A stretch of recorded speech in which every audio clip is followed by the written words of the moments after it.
cake cut, that's the important part, huh? So, let's see if we get a microphone, but... Me too, I didn't think they were going to. Right,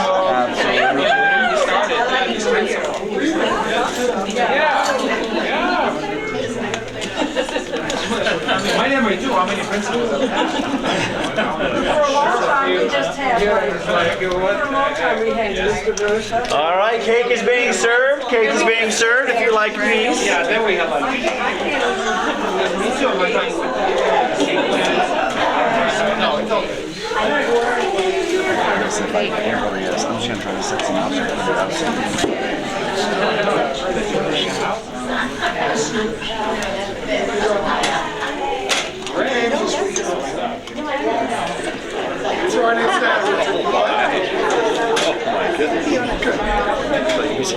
Thank you.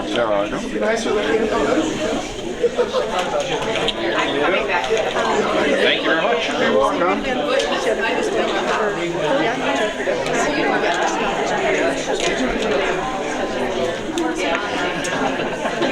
Would you like a piece of cake? Would you like a piece of cake?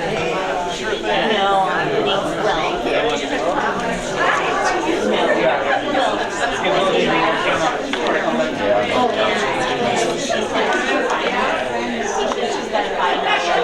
Friday morning.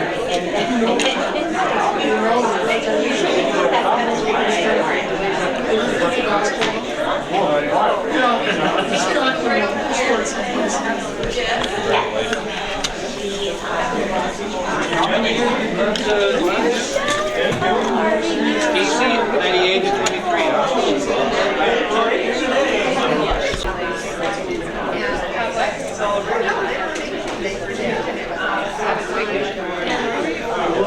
Welcome everyone. We're going to go ahead and get started in front of the school board, please. EJ, Cindy, Nicole, Casey, Tony, David, and Nicholas, you guys can make your way up to the front here really fast. I'm going to go ahead and grab your plaques to celebrate and recognize the dedication and commitment that all of you have done and given to the Sitka School District. Would like to go through and give everybody an opportunity, if you'd like, to speak and say a few words, and of course pose and get many, many pictures. But on behalf of the Sitka School District, myself, the staff, the school board, and I'm sure some might want to say a few words themselves. Thank you for everything you've done, the commitment, like I said, to the community, to the students, and to your colleagues in the Sitka School District for your dedication and commitment. Such an honor to have just had the last couple of years to work with you, and I just thank you myself, welcoming me into your classrooms, but also everything you've done for the students. Just thank you so much. So with that, I'd like to just kind of pass along if you have any words that you'd like to say. And I'm going to hand out some plaques so when we take pictures, we can take pictures with the plaques. We're going to start with you, Principal Dunn. Start with me. Yes. Well, it's been a great 25 years, and I've just always really appreciated the kids that I've got to work with, and now their kids are coming through, so that's always fun to see. And then the amazing staff. Like, I've got to work with great people over the years, and those two things have probably been the best part.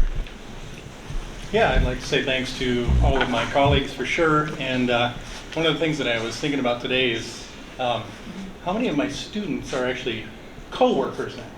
So that's kind of a cool thing to see, so appreciate that. I'm not a big talker, so I won't say much, but again, it's been a pleasure to work for the district and with so many great colleagues that are now wonderful friends, and it's just been such a small town to work in, to have kids come back to you that you get to see almost daily and, you know, give you a wave or a smile, and that's always a blessing.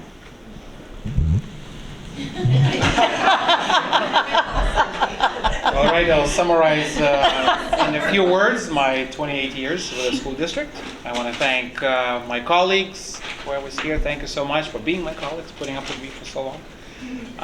Thanks the admin, the board, and thank you Sitka in general. How about a round of applause for our retirees?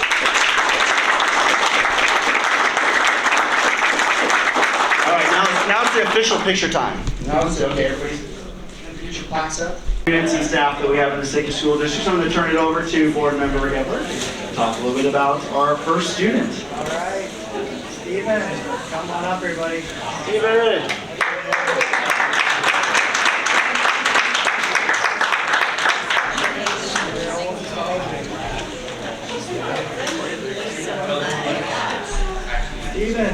Stephen's kind, positive, is reflected in every part of his day. You can always find him on the playground. Always find him on the playground helping out, helping other people, making sure everyone is taken care of. He goes out of his way to include his peers in games and make sure no one feels left out. In the classroom, Stephen participates fully and connects generally with his classmates and teachers. Stephen exhibits all of Halatsini characteristics. Stephen shows respect and enthusiasm in all situations. Congratulations, Stephen. Kikushihini is proud to have you as a leader in our school.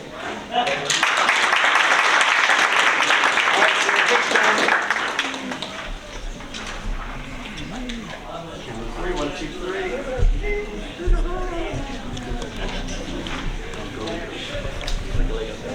Pretty well.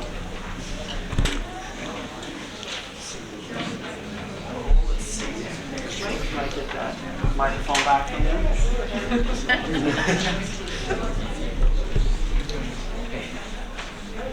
Now I'd like to recognize our students from Blatchley Middle School. So we actually have 2 students of Blatchley Middle School, Claire De La Cruz and Ayari Macias. Are they both here? Please come on down.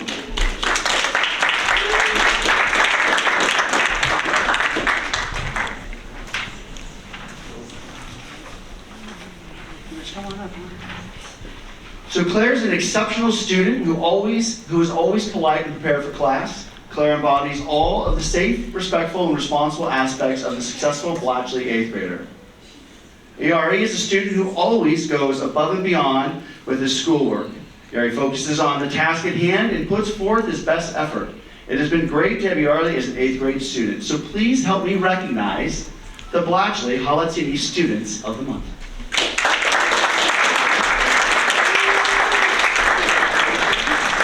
Oh, picture time. No, don't rush up too soon. You have to get a picture. All right. Go ahead and get your... Just like that. Excellent. Okay, count of 3. Big smiles. 1, 2, 3. One more. Excellent. Congratulations again. You're welcome. Oh, let me give you guys this.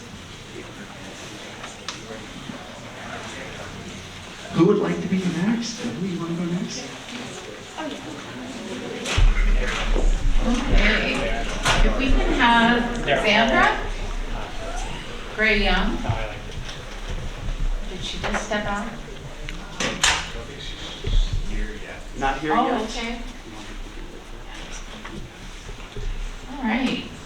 So if we can have Bridget Wentworth and Avi Rio come up.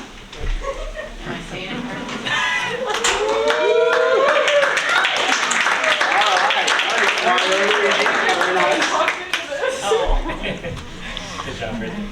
Pacific High School Halatsini Students of the Month for May are Avi Rio and Bridget Wentworth. At Pacific High School, these 2 are inseparable. So we felt it appropriate to honor them together for this award. Avi and Bridget were selected by Pacific High School staff because they are always kind to others, engaged in their classes, and have positive, helpful attitudes around the school. They smile and wave in the most creative of ways when they enter the building or classrooms. Ask them to demonstrate.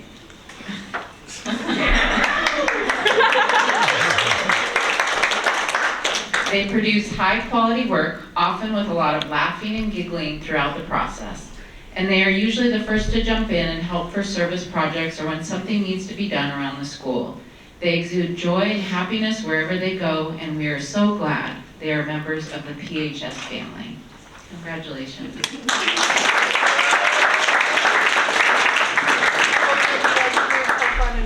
Awesome. Yeah.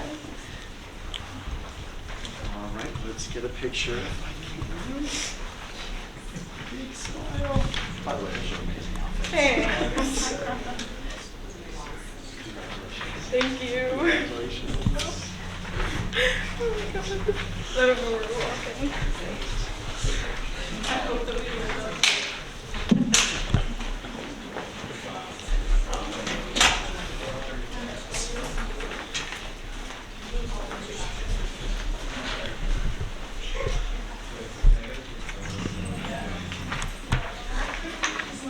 Good evening. May I please get Jessica Dela Cruz down here?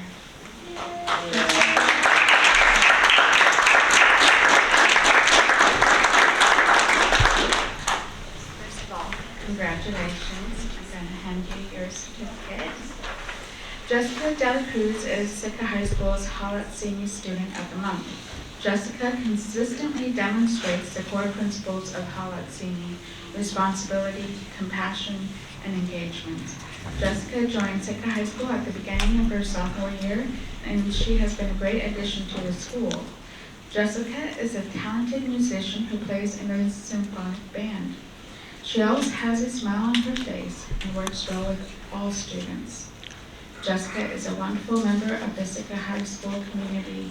We are proud to have her as one of our students. Congratulations.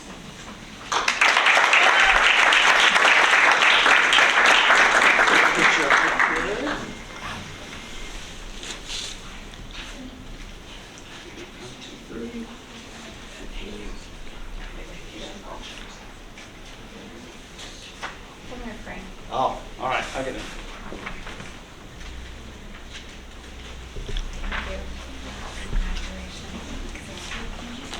Did you want?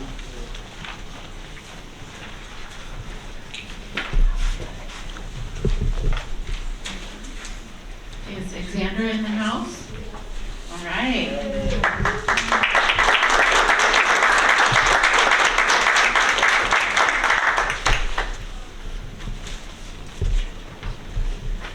Our student of the month is Xandra Gray Young.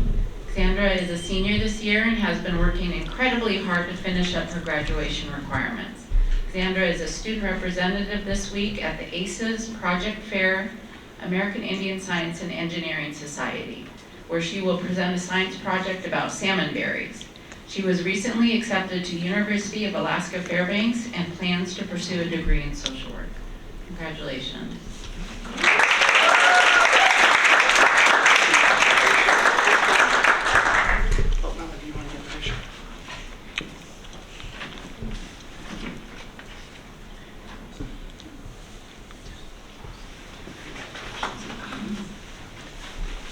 Thank you very much. How about another round of applause for all of our Hallett Senior students?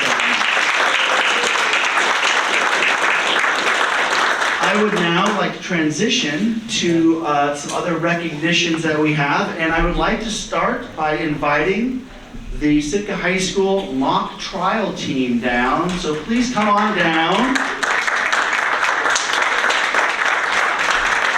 We're going to need some help handing out certificates. Is it possible, Leslie, would you mind helping me hand out certificates? So, or when I call your name, you can come on up and revel in the applause, of your audience here. Dimitri.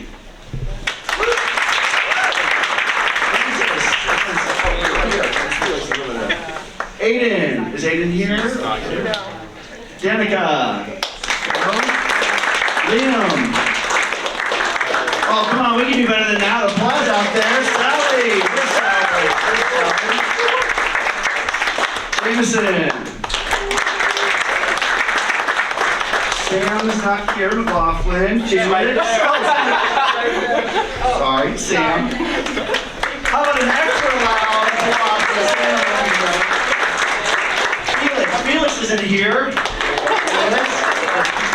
Isabel. Where's Isabel? There's Isabel. Kelsey, is Kelsey out there at all? No? Zoe. No.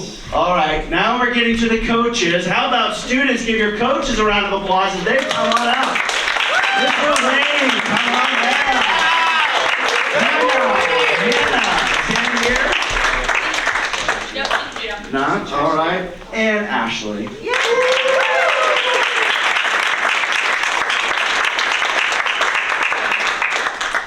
So I would like to give the students an opportunity. This is the part I always like to give the students an opportunity to talk about, kind of their favorite moment, what they loved about the mock trial, competition, or whatever they want to talk about this group of individuals that are up here. And then I always like to end with the coaches, so I give you guys a chance. I'm not going to put you on the spot right away. Well, I'm going to put them on the spot right away because, they are the mock trial. They should be able to just right there. So I'm going to start right down here. You're welcome. It's okay. If you like, name and maybe grade and just what's something you loved about this season of mock trial. All right. Well, my name is Sam, and I am here. I'm a senior this year, and this is my first year doing mock trial, and I thought it was a really awesome experience. It was a really great team collaborative effort. Got to know my teammates really well, and it was really awesome to be part of the winning team. I'm Sally Everson. I'm a junior, and this is my second year in mock trial. And it's just really fun. It was like the funnest school trip I've been on. So that was great. My name's Isabel. I'm a junior at Sika High, and it's also my second year of doing mock trial. What I love about it is just kind of learning about the law and then the experience and just kind of the vibes and energy from the team. All of it's pretty amazing.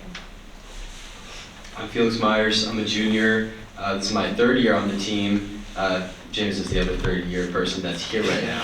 But getting to work with my teammates, my two attorneys here that we get to work together on the A team, and then all of the amazing witnesses, all of them are just incredible. It's good to be on a team and be able to do something that is applicable to so many life skills in the future as well. Yeah. I'm Jameson. I'm a junior, so my third year on the team. I think my favorite part this year was seeing how we were able to pull it together. I was a little worried going in. We didn't have really any 4-year experience team members this year because we lost them last year, but I was pretty impressed with how well we did this year. Hello, I'm Liam. I'm a freshman. This is my first year in mock trial. And what I really liked about mock trial is how supportive everyone was when you didn't know something or were struggling, and they just really made mock trial a great place to be. Hello, I'm Danica Majeski. I'm a junior, and one of my favorite parts was actually getting to go on the trip. It was a little nerve-wracking at first because this is my first year doing mock trial as well, and I was really struggling during this season, but when it came down to it, my teammates were able to help me, my coaches were able to help me, and that just made the entire thing so much easier, and it was honestly so much fun.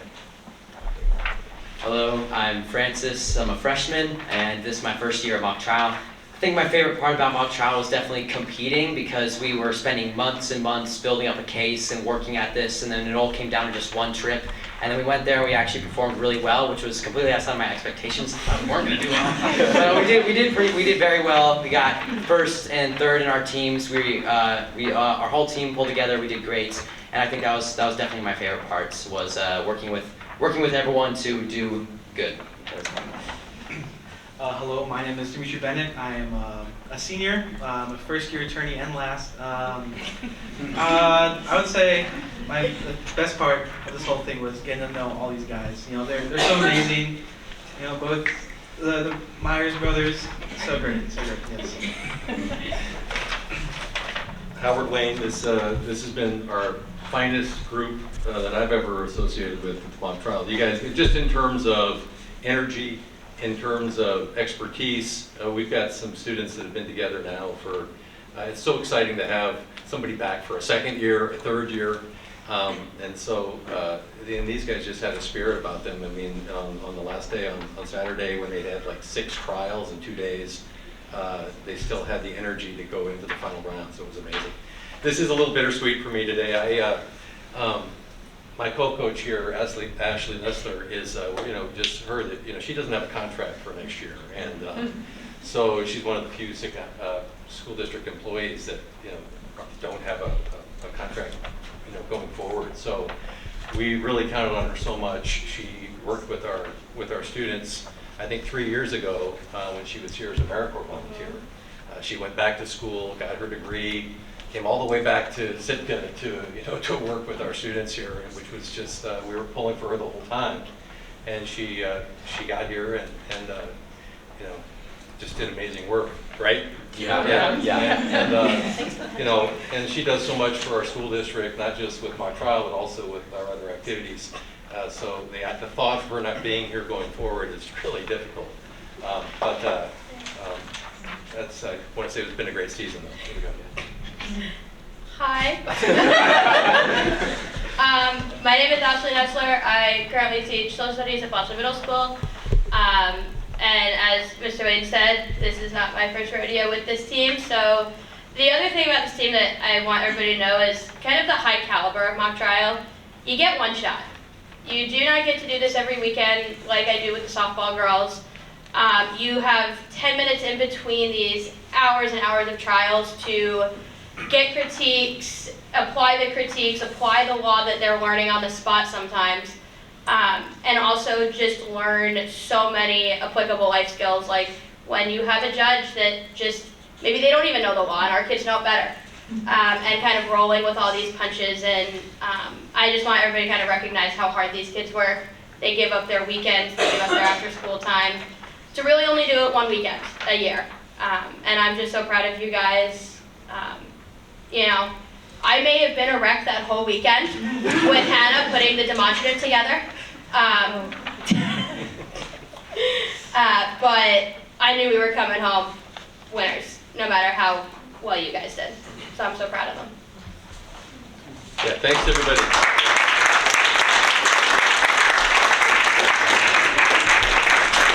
One thing I'd like to point out, I believe, and Francis, you said this, we had a third place team. So third place team, would you please just step forward really fast? How about a round of applause for the third place team? And could we have the state winners please step forward? How about a round of applause for them? And I believe we also have like the best, world's greatest, most wonderful, amazing witness of all time. There she is! Hey, the witness. I don't know what happened to your certificate. We'll get that. It's somewhere. All right. That's the one, yeah. Hey, Zoe. How about a round of applause? One more round of applause for our Mock Trial team. Congratulations. Everyone squeeze together so we can get a picture. Oh, number one attorney too. Francis, number one attorney. Step forward, Francis. Get your applause. Sorry about that.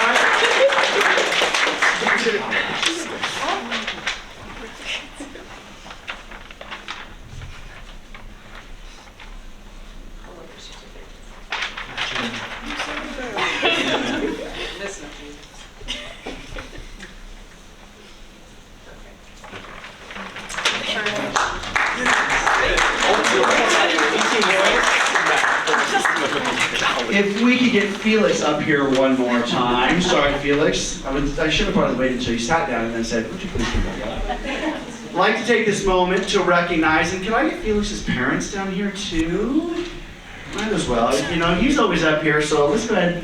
I would just like to take this moment to recognize Felix Myers for being selected as a Spirit of Youth winner. And so the Spirit of Youth, Felix participated in the Association of Alaska School Boards Annual Youth Leadership Institute, learning about legislative processes and gaining skills in peer-to-peer leadership and community advocacy. And he is being recognized as a Spirit of Youth Award winner. And so I want to take this opportunity to present him with this certificate and congratulate him for the recognition.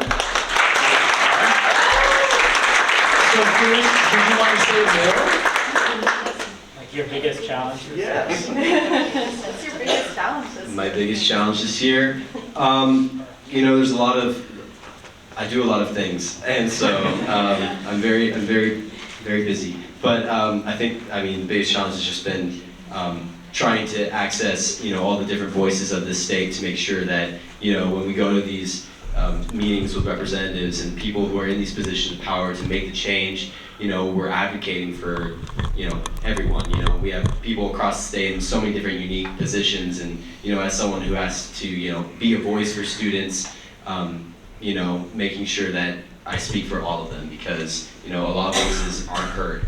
And so, making sure that, in those times where I have that opportunity, I take that opportunity, because sometimes those people don't have it. And so that's definitely been the biggest challenge, but also the most rewarding part of this year. So, yeah, thank you.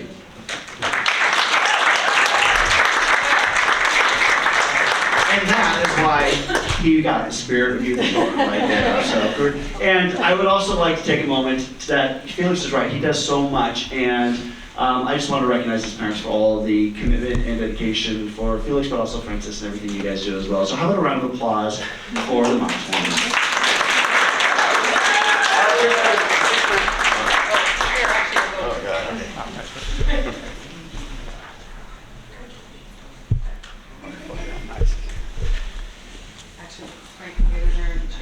Oh, okay, hold on, right, yeah, I've got to do this. Oh, you gotta look. Yeah.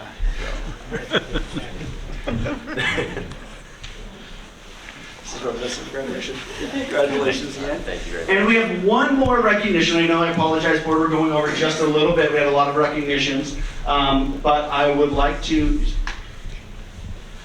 call down Principal Lundvik. Would Principal Lundvik please come down? I'd like to take this opportunity to recognize Principal Lundvik for being selected as the Alaska Region 5 Principal of the Year. So I don't think we've actually officially got a chance to do it in a board meeting, and so I just want to take this opportunity to congratulate you for being selected as the Region 5 Principal of the Year. And I think we've joked about the paperwork and everything. You got it all submitted, right? Excellent. So how about a round of applause?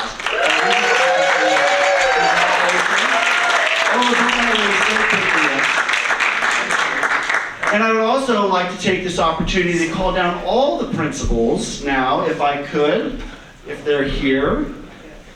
Yes. Oh.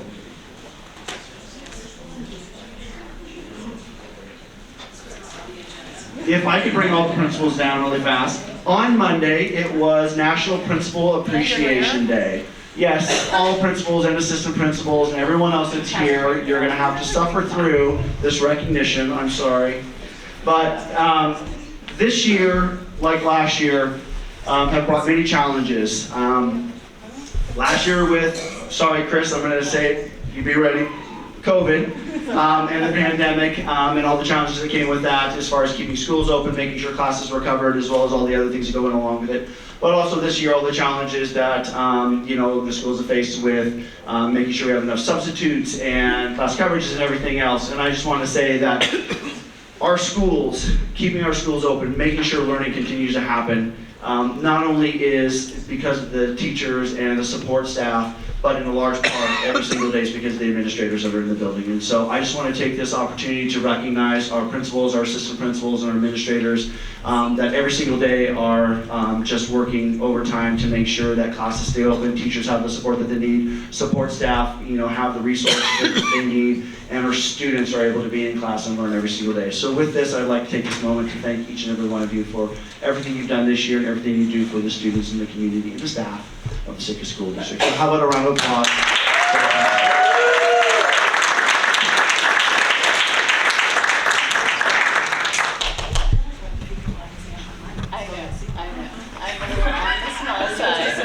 I don't know, I'm very, she's a name. Hold your certificates, everyone like here we go.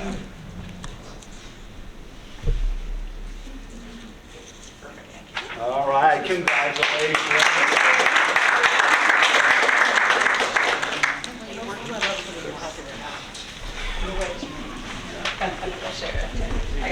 Thank you, everyone, for staying and celebrating and recognizing everyone today. That concludes recognitions.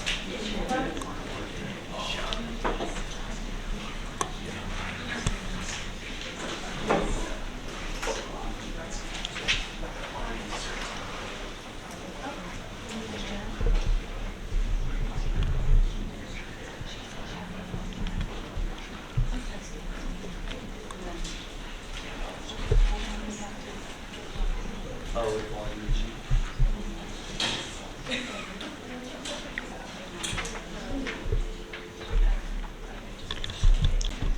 Lake and Sika High School is my school, and I'm super proud.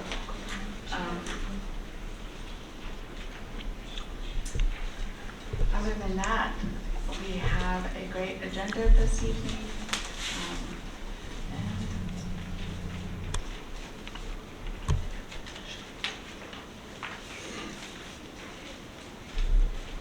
I do have to say the mock trial was amazing, and my daughter was really enthralled with it, and she continues to be. So congratulations to everyone involved.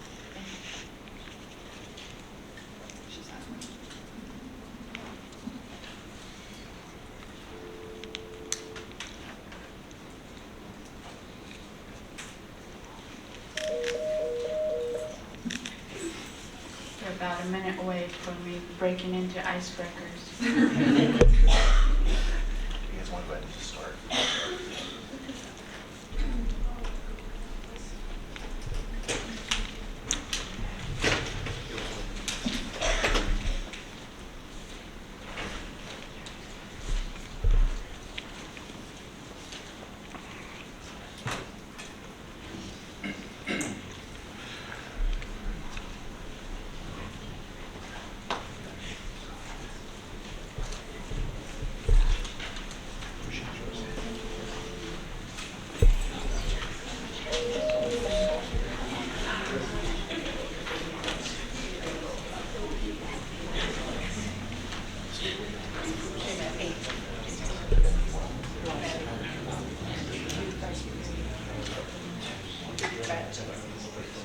Did you try it?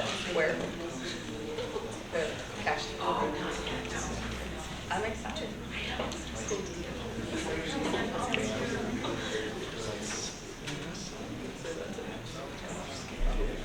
Welcome to Zoom.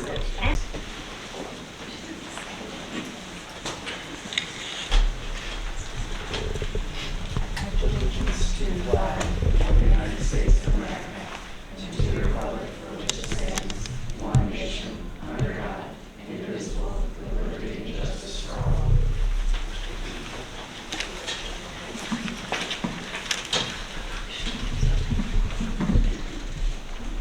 Going on to our land acknowledgement. The Sika School Board acknowledges that our schools are located on the ancestral homelands of the Tlingit people who have lived in Sitka since time immemorial. We express our deepest respect and gratitude for our indigenous neighbors, the Tlingit, for their enduring care and protection of Tlingit land. Dawn, roll call.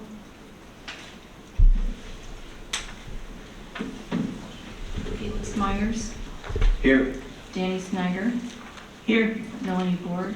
Here. Tristan Gavon. Here. Todd Gebler. Here. Blossom Teal Olson. Here. Everyone is present. Thank you. Moving on to... This meeting is being recorded. I knew that was going to happen. Moving on to the approval of the proposed agenda and consent agenda. May I have a motion for approving the agenda?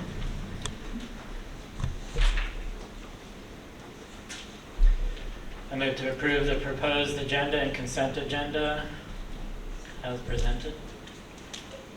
Or should I ask that it be moved? Yes. All right. Cool. So I would move to approve the proposed agenda and consent agenda, but amending that to remove item 6H, FY24 food service contract renewal under new business. Is there a second? I second that. It has been moved and seconded to approve the agenda with the consent agenda amended to remove items 6H, FY24 FY24 food services contract renewal, move that to new business. Is there any opposition to the motion? Seeing none, the motion passes. Oh.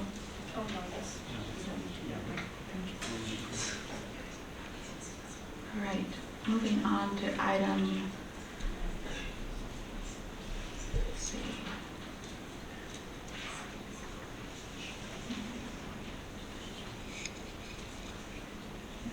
7, persons to be heard. 7A, non-agenda items. Persons to be heard is an opportunity for members of the public to speak to the board about a topic that is not on the agenda. As these are not agenda items, no board deliberation or action will occur in response. Questions for clarification may be posed by board members. The board may choose to refer items to the superintendent or designate for further action. The standard time limit for comments will be 3 minutes unless otherwise stated by the board president with consent of the board. A timer is used and a sound will indicate when time expires. All comments must be respectful and charges of complaints against specific employees are not permitted per Alaska State statute.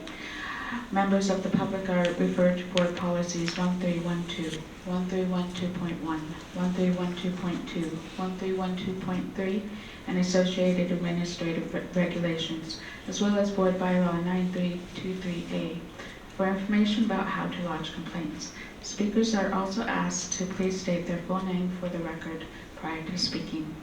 Do we have any persons to be heard to speak to items that are not on the agenda? Welcome.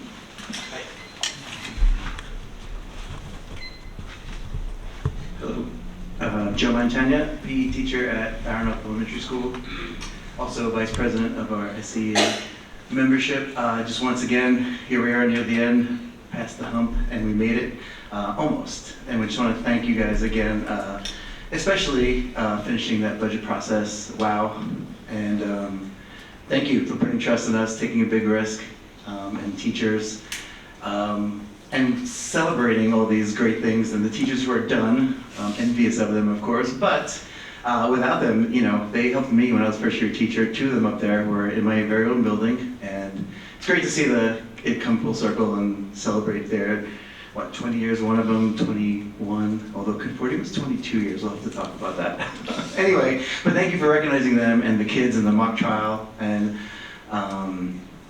yeah, it's really just a thanks, and seeing the coach up there, Ashley, I believe is one of our non-tenured teachers who doesn't have a contract, and I'm sitting here watching this, and I just wanted to thank you guys, of course, but watching her, I'm like, wow, I haven't even talked to her today, but I don't know if she has a contract yet, but I know there's a handful of non-tenures who are chewing their fingernails off, and you guys know, and it's like the budget passed, and we're ready to go, and I know principals are even, you know, we're all talking, and who's going to be where, and we want to plan next year, and some of these people are planning their lives, you know, and sticking around for SICA, and some people are, you know, looking elsewhere, because they just don't know. We don't know when that, you know, maybe Frank knows more. I don't think Frank knows more about when that, you know, the budget stuff is going to be settled. So we just want to get those contracts in their hands, and they can, you know, we took the risk already, right? We took the big leap. We signed the budget stuff over. We'd like to see those contracts out to everybody ASAP. Thank you for all you do. Again, more tough decisions. I wasn't going to make it easy for you guys. But thank you for a great year. And we're almost there, and we have to do this together. And just today, I was on the playground with Mike Barlava, comes on the playground. I think he got a text from Frank through my principal Jill to look at something on the playground. It's just amazing how 4 adults came together in 5 minutes and got stuff done. So we all have to work together, everything down to non-tenure contracts and all the fun stuff, to all the fun stuff that we have worked out on the playground today.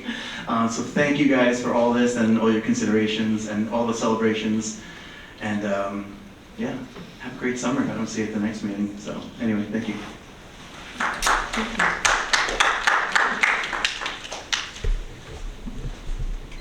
Is there any more persons to be heard on items that are not on the agenda? Welcome. Thank you. I'm Diana Fulton. I'm the assistant principal at Blatchley Middle School, and I'm speaking on behalf of myself and Mr. White, who is out on medical for the remainder of the year. So I first of all want to say thank you so much for everything you do. We truly appreciate it, and we really appreciate you staying in the line with the teachers and taking that leap of faith. I am here, and I'm sure Mr. Hauser knows. I mean, he's been meeting with me regularly, and I'm not bleeding heart of, can we please send these contracts out? We have really, really quality people that I really feel we are going to lose. Actually, I know we will lose to other places of business, probably outside of Sitka.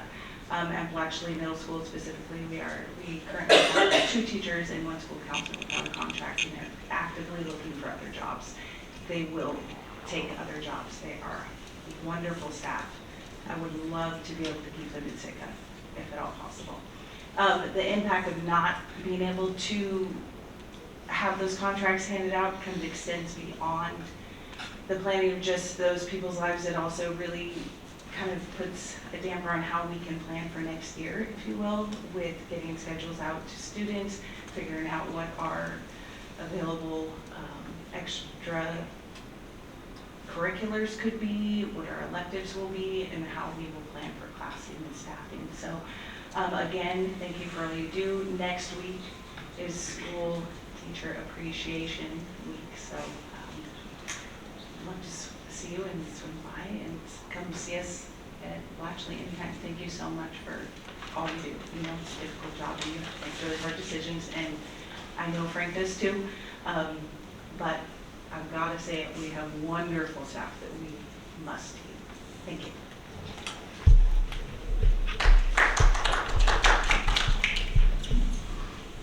Thank you. Is there any more persons to be heard on items that are not on the agenda?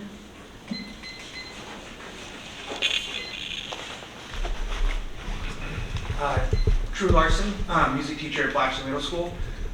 Thank you again for all the work you've put in, especially with the budget process, which we know is harrowing and long hours, but thank you. I'll echo what's been said already. I think it's really important that we get contracts out to non-tenured teachers. Speaking as one who didn't get a contract until school was in session for the second day, my first year here, I know how awful that can be. For the staff that are returning, it can also be awful to know that if a teacher decides to move on because they don't have a contract, that position very well might not be filled for some time into the school year, especially considering like the housing situation in Sitka. So if we can retain those teachers now to secure that for next year, it is well worth doing, let alone the loss of the good teaching staff that we know we already have. So thank you. Thank you.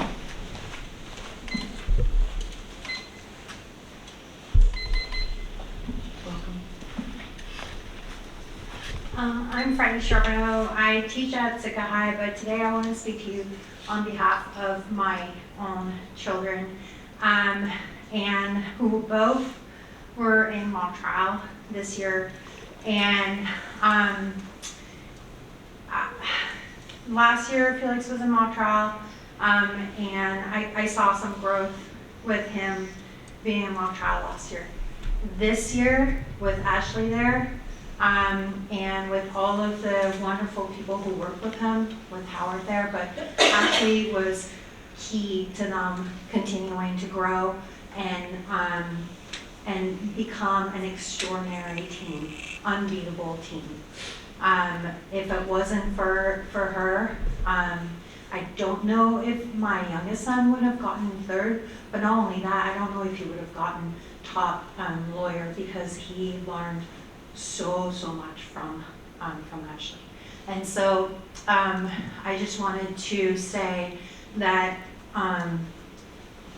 we need, Sitka is represented so well by our students. I went to OSOG this weekend. I know that Ms. Lundvik is going to talk about that in her presentation. In Skagway, I took both of my boys there. And we are represented so well by Sitka High, like with all of these wonderful, wonderful students. And the only way that they can do this, the way that they do this, is by having these incredible adults who are supporting them. And we need all of our staff in all of our schools to keep supporting these kids all the way through. They learn so much, and we are so lucky to have such an incredible staff. And we need to keep these people here so that we can continue to grow and continue to represent Sitka, not just Sitka High, but Sitka as a whole. You know, our kids, my 2 sons, but also all of our children that go out there and represent Sitka are putting Sitka on the map because of the support that they're getting from the people who work for this school district. So I would really enjoy, like, I would really appreciate if you guys could just think about that when you're making these decisions too. And I know you do, and I really appreciate that these are difficult decisions, but we can't do it without everyone being here supporting our kids. So thank you. Thank you. Are there any more people, persons here? Good evening. Bye. My name is Ashley Nessler. I teach social studies at Bletchley Middle School. I was not planning on speaking tonight. However, I feel that so many people have spoken for me that I owe them also props for getting up and defending a first-year teacher. But I can't help but think of my students. You know, no teacher that loves their students wants to say goodbye to them.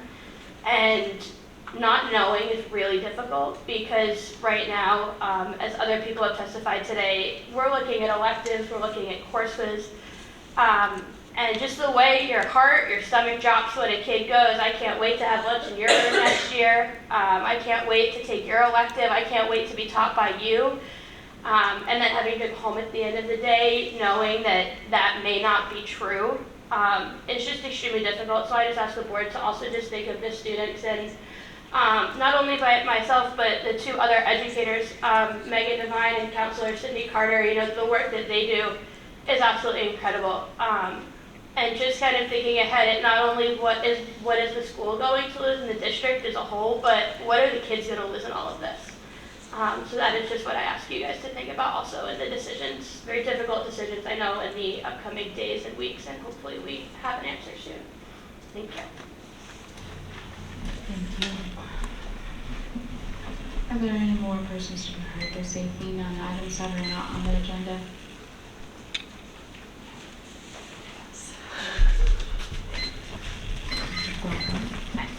Megan Devine. I'm so sorry. The one picture of my office. Megan Devine. I teach 7th grade science, ceramics, and I coach high school swimming.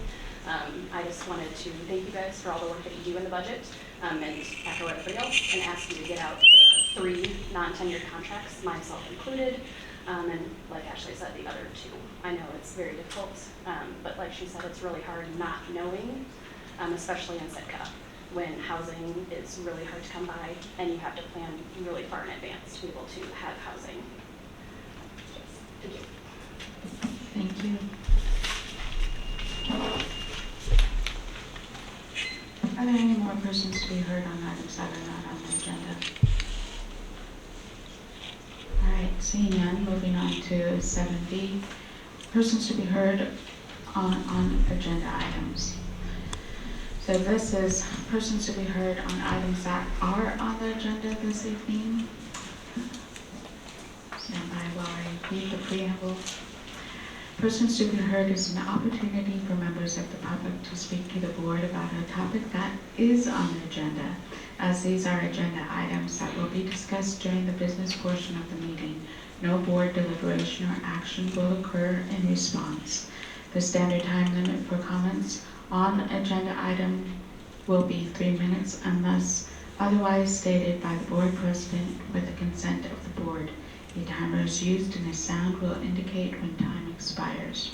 All comments must be respectful and charges or complaints against specific employees are not permitted per Alaska state statute. Members of the public are referred to board policies 1312, 1312.1, 1312.2, and 1312.3, and associated administrative regulations, as well as board bylaw 1323A, for information about how to lodge complaints. Speakers are also asked to please state their full name for the record prior to speaking. Are there any persons to be heard to speak to items that are on the agenda?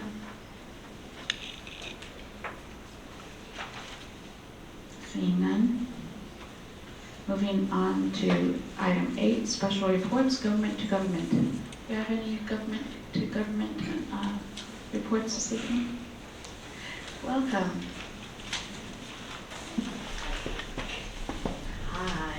for being here today. My name is Sarah Ferenczi. I'm the Deputy Director for the Cultural Resources, Education, and Employment Department at Track Alaska. And I'm just here to let you know that we have our end of year performance on May 12th at 5 o'clock at the Shikakwan Nakahiti. If anyone's available, it's always a great time to see what the SNEP students have learned through the year. And then I also want to just mention that the SNEP summer camp looks a little different this year. This year we're going to do 4 evening weekend family camps, and then we're also working with other camps in the community like the Civic Trails Works camps to add cultural content and provide cultural support with other agencies. And then also rounding out our summer program, I want to just add there's also for tribal citizens some other family events that the Social Services Department is offering. And so camps look a little different this summer. We're going to take a little bit of time to recover from COVID and to do some really good planning that we're all very excited about. So that's all I have. Thank you. Diana. Thank you for that wonderful report. We will note down that time and put it on our calendar. Are there any more government-to-government reports this evening? All right, seeing none, moving on to item 9, school highlights. All reports? All schools, which is exciting. The order, could we have Baranoff Elementary?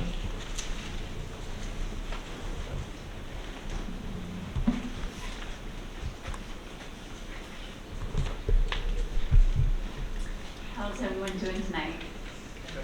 Good. Well, if you look up here, that's a horrible image. The picture was better. So, this was our practice for our spring concert, and it was amazing to see the rehearsal, but it was even better to see it in person. And I'm sorry, I don't know why the picture's, okay, it's not just that picture. No, there's something wrong. So, we have been, working with a new music teacher and our PE teacher. They work together with our music program with the ukuleles and Drums Alive. And it was one of the most powerful spring concerts, or any concert we've ever done, because of the collaboration and the planning that the students had all year. It was so much fun to see kids doing ukuleles, knowing and singing the songs. They can read music. They came in drumming. It was really, really powerful. So it's up there, but you can't see it. So I just want to really thank all of our kids for their job, all that they did this year, because they learned a lot in music, reading music, singing music, also ukuleles. And also then the next one might be our spring carnival, but I'm not sure. We had an amazing spring carnival, and we haven't had a carnival for 3 years because of COVID. So it really took a while for our whole staff and parent volunteers.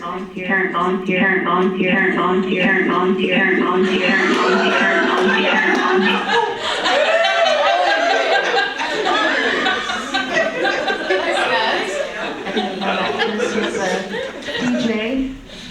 You may sing the sound. Brought the house down. So our parent volunteers came in and really dug through all of our carnival stuff and rehabilitated it so that we could put together our carnival.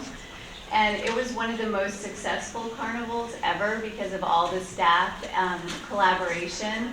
And it was a really easy carnival because of just the great staff contributions, all their help.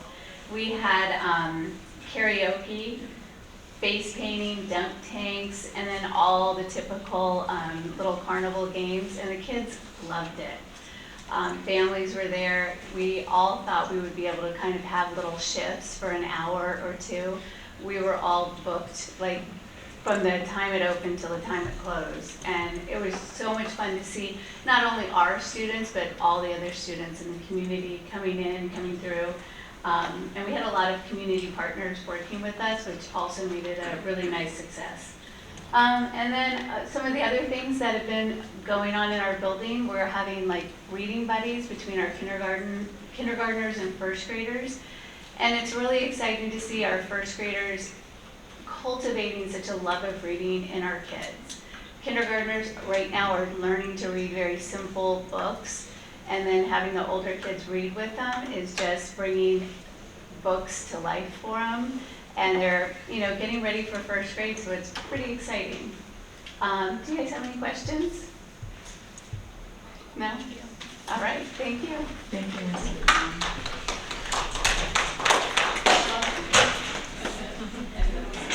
Now for our Kiku Shaheen.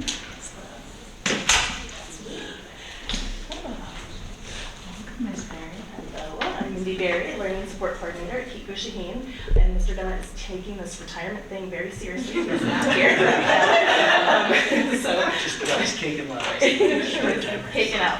So we've been very busy at Kiku Shaheen. We are wrapping up we had our AK STAR testing with grades 3 through 5, and then this week we started our second grade MAP growth testing.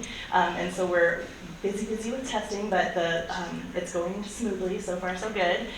We have had lots of field trips coming up. We had 5th grade shelter building this week.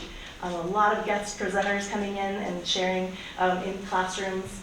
We have Girls on the Run coming up. Our 5K is on May 13th, and registration's at 9:30, and it starts at 10 a.m. at the Rasmussen Center at Sitka Fine Arts Camp. We are looking for some running buddies, so if you're interested in running with one of our participants, please let me know, and we'd be happy to hook you up with one of our very energetic and excited runners. Let's see, what else is, busy time of year, and we did do a fun little surprise celebration for Mr. Demmert. His birthday was in the middle of April, and so we had the entire, all the students and teachers in the NPR, and Miss Kevin in the office, of course, tricked him and got him to come down, and there were posters and cards, and that was always fun. The kids love a good surprise, so. But it's been a very busy month, and we look forward to finishing it off the year strong and enjoying some sunshine, hopefully. Any questions? Any questions?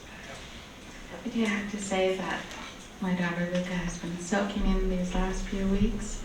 We're very sad that this is her last year in Kiku Shaheen, and to round off all of my children going to Kiku Shaheen, thank you very much.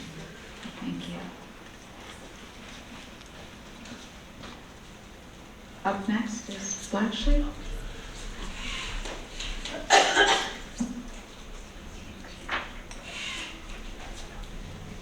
Girls on the Run. Right, Kristen? Bruce Jackson. Okay. All right, Bletchley Middle School. We've had a lot going on. Thank you for putting the photos up, Mr. Hauser. There on the right-hand side, this last weekend, Sitka High School actually arranged for our track team to come and have some time within the track meet, so that was a lot of fun for the kids to be able to participate. Ryan Harms is coaching he's a teacher at Pacific High, and he's done a fabulous job, so great kids. We also have soccer going on with our coach, Dowell. Can you hear me? Can you turn it on? There you go.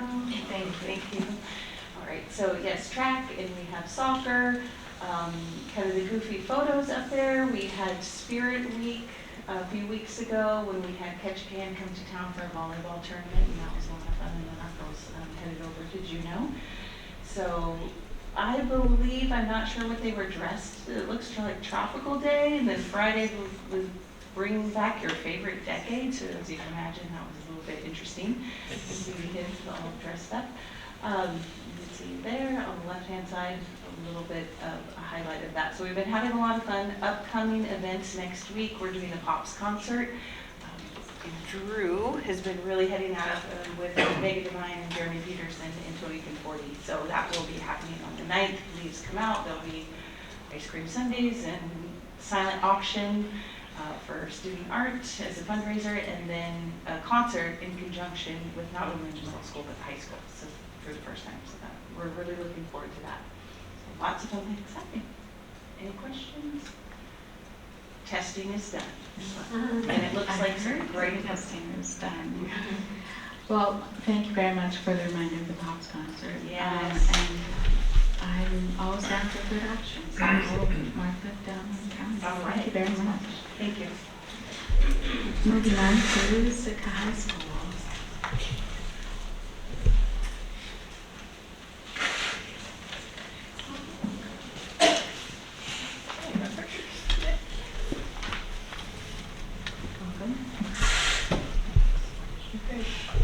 Three slides, so it doesn't count.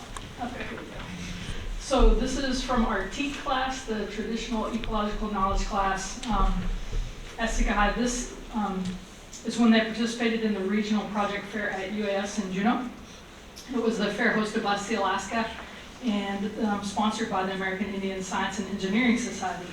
The, see, I jinxed it. Sorry. Check refresh for the city. There you go. So our Sitka High students, the teams brought back over $1,000 in cash prizes. Like they all won big. It was excellent. It was recognizing their work studying high, which is yellow cedar. That was chosen for its cultural significance because of the recent decline in Southeast Alaska because of climate change. The class has been working in partnership with the Sitka Sound Science Center to design long-term monitoring studies of this species. So this will be something that will be ongoing with this class in the future. And this is Ms. Woolsey's class on the grant that we had with Sealaska. Really fun.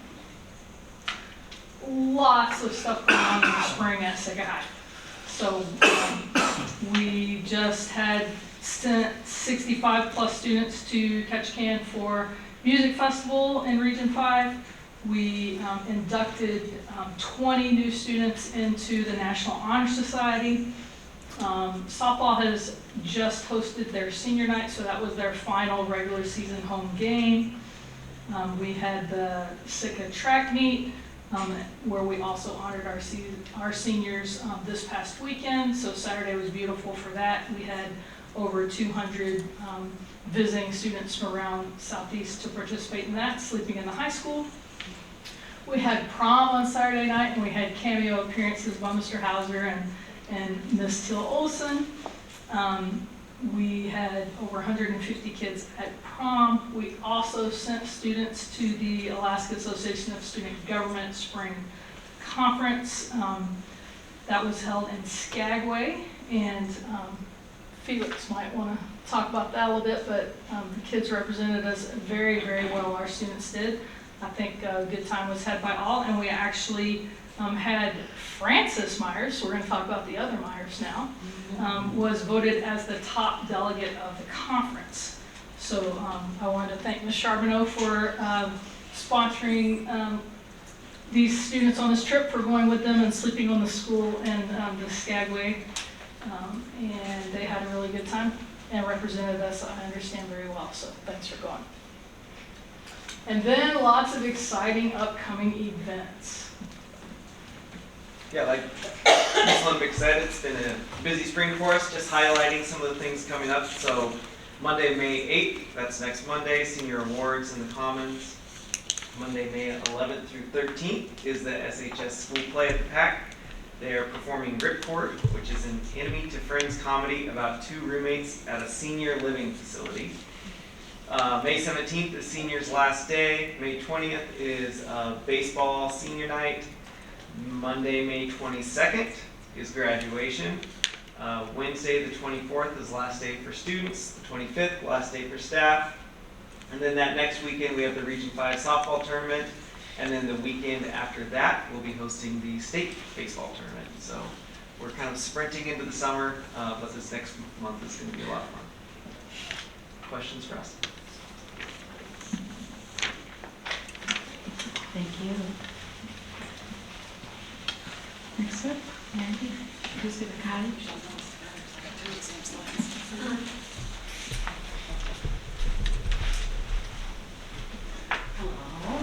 Just telling Sandra, I feel like we should have done this together because I think I have two of the same slides that she does. Lots of things going on at Pacific High School. It's very busy there as well, just getting ready for the end of the year and graduation and the last couple of weeks of school. So we had students Also participate in the ACES project fair. Bridget Reynolds is our traditional ecological knowledge instructor. She's a half-time instructor at Pacific High. This whole program is funded as well as the conference, the project fair that the students went to from Sea Alaska Heritage Institute, and that's what pays for the positions, the staff positions, as well as the fair, and as well as a lot of supplies and other travel to conferences. And so these are our students who went, also came home with some prize money and some plaques and ribbons. Our students, we had one student who went and did a project on yellow cedar as well, and then the two students pictured here, they did their project on Tlingit potatoes.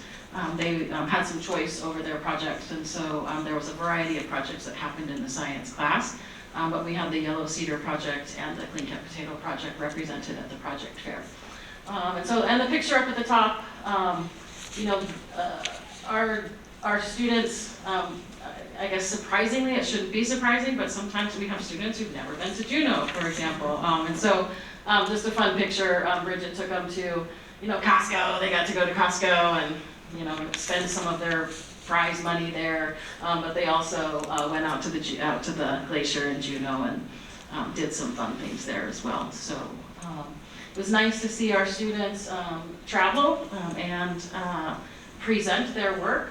We have, tend to have some pretty introverted students, and the students who did go, we call it challenge by choice, but it really, pushed their confidence levels, and it was, I think there was a lot of talking into it. You can do this, you can do this, and then when they went, they just had a lot of fun, and you could see that they came back with some confidence, and we're hoping that they will participate next year in another conference that'll happen in Spokane, and maybe the project fair as well. So that's that one. Do I have two slides? This is. Okay, well I thought this was going to be the last one, so it threw me off just a little bit. But this is, there's a lot going on in the garden. This is the gardening time of year. In the middle picture, this is Andrea Fraga. She's been our school gardener since last February. This is the position that's funded through our Farm to School grant. And we just got word, Sitka Conservation Society has been partnering with us to help find additional funding resources. We did just get another grant, and I didn't write it down. And the name is escaping me, but the important part is we got 18 more months of funding to fund Andrea to stay on as our school gardener. That grant doesn't start until September, so we're gonna get creative about how to keep her on in the summer. She does have her own business as a gardener out on Middle Island, and so her hours do go down just a little bit in the summer, and our AmeriCorps volunteer will pick up. And so I don't think that we'll have to get too creative in terms of keeping Andrea on through the summer. But the good news is that starting in September, we'll have another 18 months of funding. We were talking just yesterday about how we can't believe it's only been since last February that we've had her, because there's been so much going on back in the garden area in terms of beds being made and alder chips coming in for pathways and compost. And you can see inside, she's inside the classroom in the Seek building that was had some remodeling done to it over the summertime. We pulled the carpet out, put some linoleum flooring in there. Makes cleanup much easier when students are planting and transplanting. And we expanded our shelving, our grow lights. We had, I think, 4 sets of shelves last year. Andrea said there were 30 trays of starts that we did. We've expanded that. We have 8 or 9 sets of shelves now with grow lights on them. And so these are just some of the starts that our students in the spring gardening class have started. There are a lot of flowers, there's culinary herbs, cabbages and kales, and lots of tomatoes. We had requests from our patrons at the plant sale last year for tomatoes, and so we made sure to get those started early. Our annual Pacific High plant sale is coming up this Friday and Saturday. we're encouraging folks to come on Friday if you really want some, because when they're gone, they're gone. And so so from 2 to 4 in the Seek building classroom, so you can just pull right up into that parking lot right there. Plants are going for $6, $8, and $10, and I think there are some larger pots of multiple plants that'll be going for $25, and there aren't very many of those. But our plants were getting so big that we actually needed to get them in bigger pots, and so business says that increases the prices, so it'll be a little bit more expensive. So we encourage you to come by 2 to 4 on Friday if you want to get any food starts or flower starts.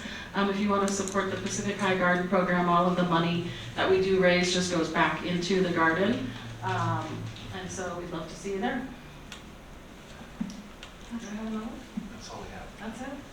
Okay, well, the one that's not up there is we had 5 or 6, 2, 4, 6 kids who we had a prom slide also, and we just, I want to express gratitude to Sandra and Tyler for. We just had some kids who were given permission to go to prom this year. It's always an exciting time for the kids that really want to go. We have students that are like, absolutely no way. Some that are like, what? And some who, like one of our students, have been working on her dress for quite a few weeks before prom. And so we have some great pictures of just, our students having fun. And so it's just nice for them to be able to have that opportunity. And we also had 3 students this year who are participating in, there's one, yeah, right in the middle, that's all of the kids. So 2, 4, 6, yeah, 6 kids. They had a great time. So thanks to Sandra and Tyler if you're still here.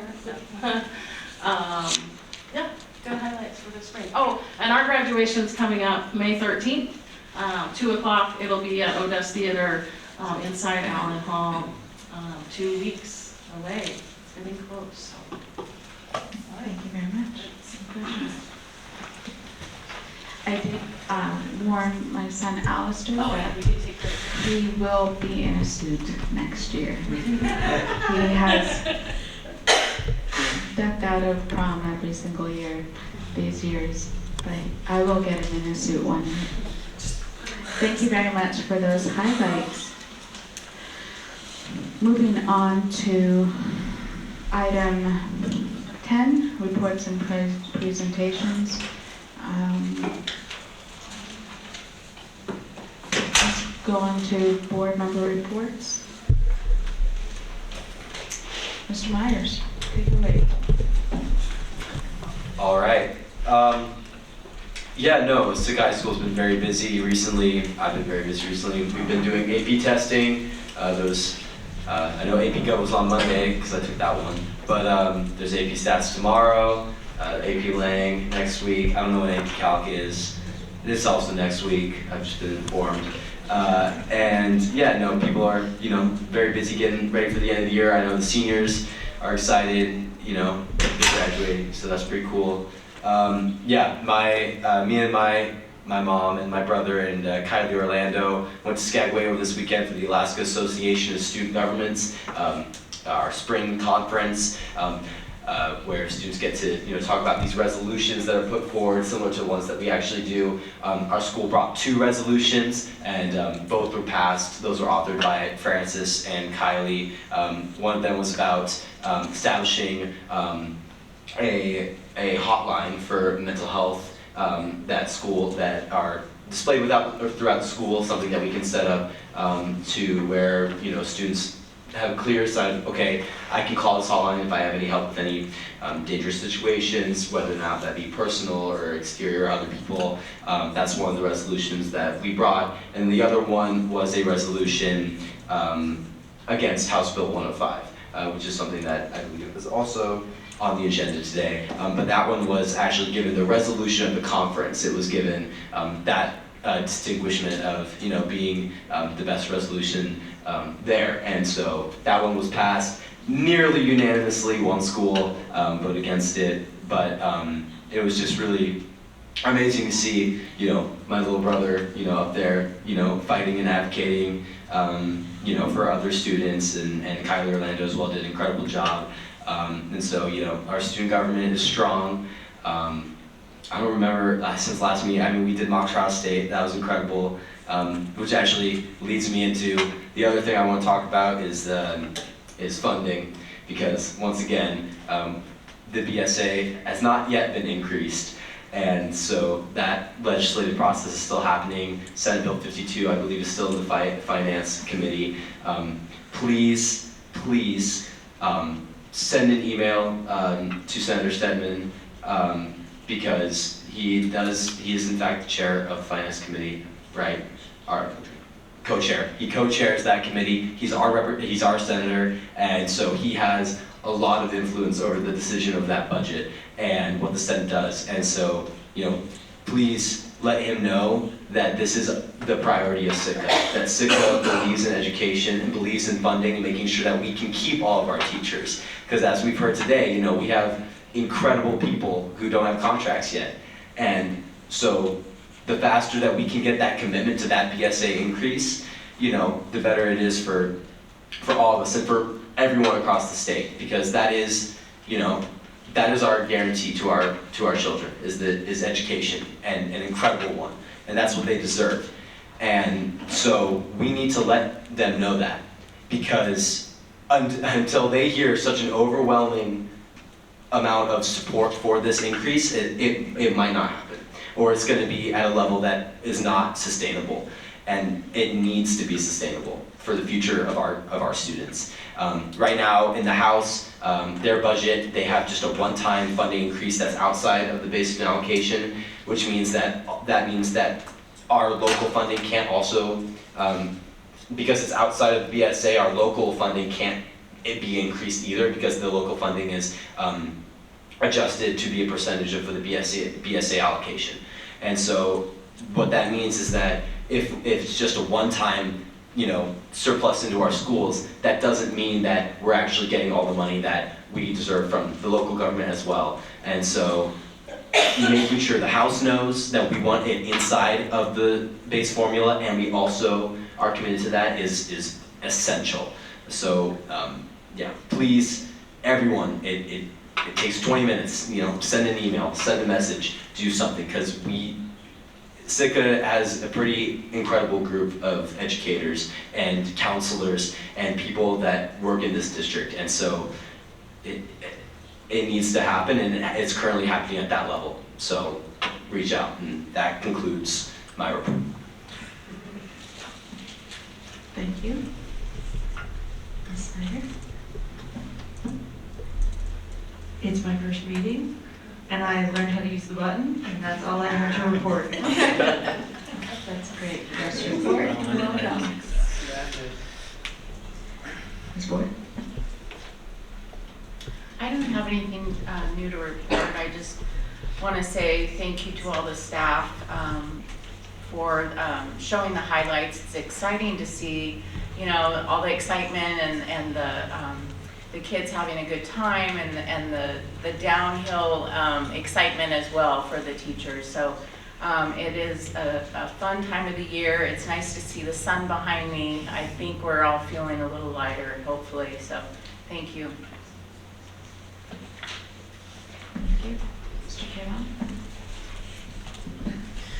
Not too much to report tonight, but just one thing, kind of following up where Felix left off. The City Assembly, at their upcoming meeting on the 9th, I believe it is going to be considering a resolution similar to ours, advocating the state legislature to increase the BSA.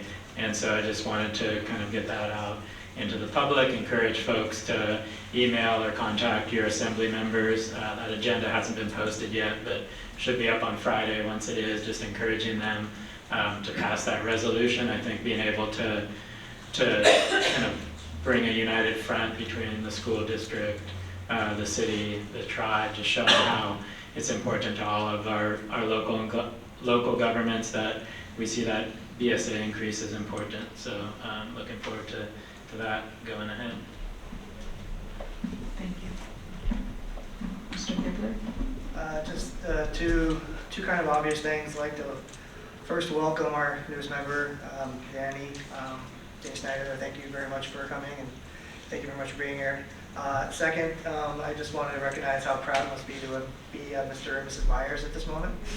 Having two children such as you have, it's in awe, and I am in awe. So I would just like to reflect exactly what Felix said. Felix, I don't know, can you repeat what you said? The state has not come through yet with what they, not even what they promised. I mean, it's still there. Everybody has to get out and advocate for the BSA increase, yeah, because we can't move until they do. It's almost that easy. Yeah. Thank you. Great job, Felix. Thank you. And I would like to kindly just interject and say I believe those were all personal statements from you, and you do not represent or speak on behalf of any boards, governing bodies. Thank you. Thank you for that clarification. All right. I do have to say that for my board report, when it comes to what's been going on, I was really happy to just, over the last few months, really step back from the few moments that I could with the budget process and kind of going through that to really integrate into the community of Sick High School. My first few years, that was my school, but COVID hit and visiting wasn't quite, I don't know what happened. But one of the greatest highlights for me as an adult is working with young adults, and prom is always a wonderful time of year, and it was a highlight for me to be able to be a part of prom this past week, and it was great to see everyone dressed up, everyone having a great time, and to just take in that special moment that we allow our kids to just enjoy being a kid. And so again, in hindsight of what we've been through, and having prom and graduations canceled, all the way back around to having prom and seeing everyone come together was amazing. I do have to commend Felix and Francis and Kylie for their dedication to their work within the student governments, because you forego prom. So, thank you for your work. What you do will continue, and I just want to recognize that, you did give up those memory-making moments. I hope that you'll find another way to, and I'm sure you have, to make memories that you can look back on. So that concludes my report, and I'm looking forward to the graduations. Graduation year is always the best. So. Moving on to item 12, administrative reports. I'm going to hand it off to Mr. Hauser. Thank you very much. A couple things that I want to highlight in my reports. I'm going to start with the budget update.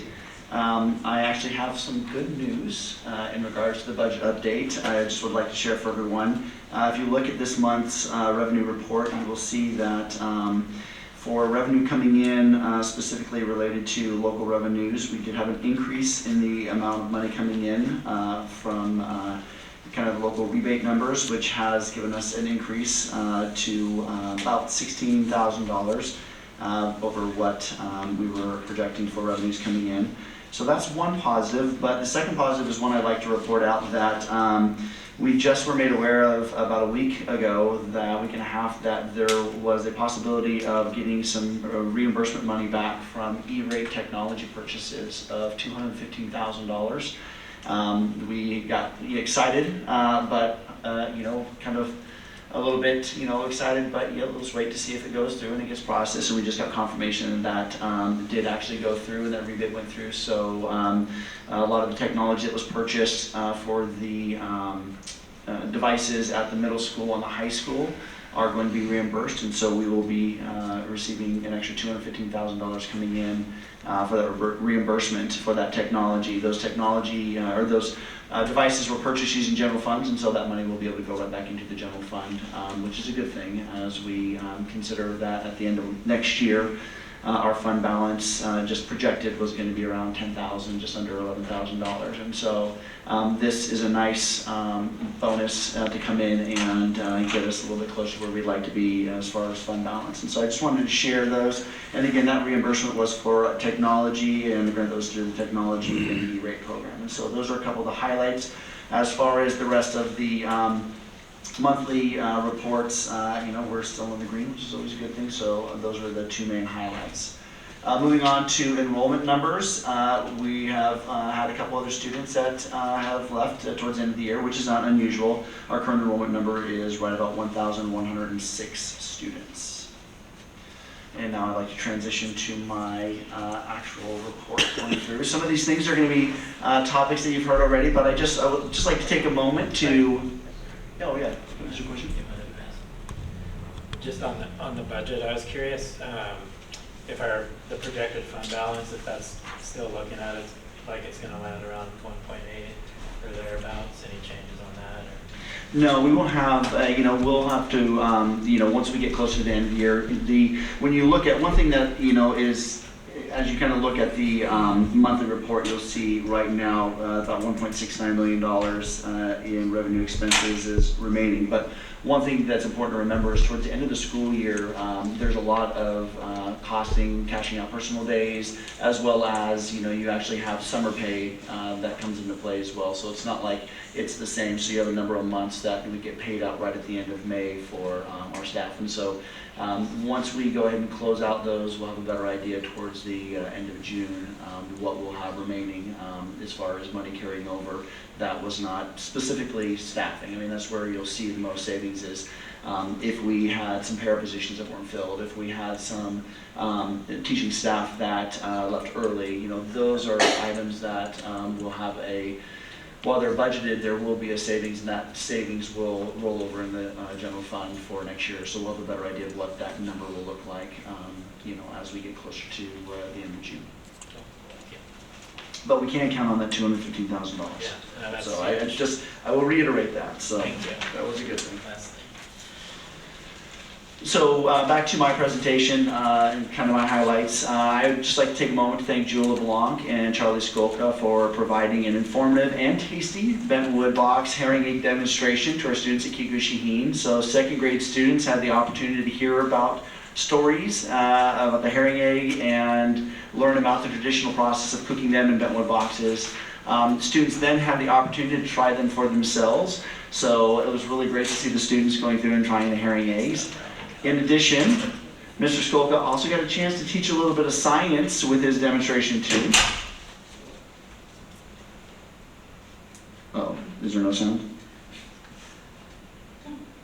So what he was showing is heating up the rocks and then putting the rocks in water to get it to boil faster. And the students were just fascinated how quickly the water could boil just by dropping a warm rock in the water. And so I think he had to repeat that 3 or 4 times because he kept on wanting to see the water steam again. So that was a lot of fun. We also had at Baranoff Elementary School, David Kanash and Tammy Young visited, I'm sorry, I said Baranoff Pacific High School. They visited Pacific High School last week to talk with students about the history of the Tlingit potato. They also helped students with setting up the potato beds and planting in the garden at Pacific High School. Just today, we actually had kindergarten students going and learning and having an opportunity to learn about and then plant the Tlingit potatoes in the Pacific High School garden. And so that was a great opportunity to listen to the stories and watch the students get the opportunity to plant Tlingit potatoes in the garden at Pacific High School. As was said earlier, I got a chance to attend the Sitka High School prom this last Saturday. The theme was Masquerade. It's a wonderful event. The students and staff who attended had a great time. Here are just a couple of the pictures that I took. In the large group that you actually see represented up there is the Sitka High School track and field team. And of course, you cannot have a prom without a bunch of students singing in the background, which you can't hear. With that, hold on a second. I have a solution.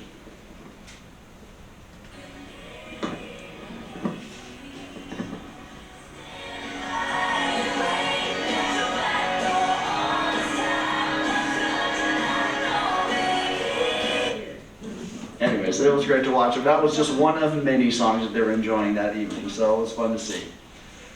I also wanted to highlight, as you walk through the upper halls of Sitka High School, you will see a wonderful example of science paired with art and informative science mobiles that are hanging from the ceiling at Sitka High School. Students put a lot of work into these presentation pieces, and they add a wonderful splash of color and information as you walk through the halls. I also had the opportunity to attend the Traditional Ecological Knowledge TEK Science Fair hosted by the Sitka Sound Science Center in April. As part of the TEK classes, students from Sitka High School and Pacific High School conducted environmental research and presented their findings, including supporting data, at the fair. Members of the community were invited and listened to the presentations and provided feedback. The students did an amazing job. They were wonderful, both in their presentations and in the research that they presented. I also wanted to take an opportunity to thank, really thanks from the grant from the Sealaska Heritage Institute for making this happen and providing the opportunity to have our TEK teachers.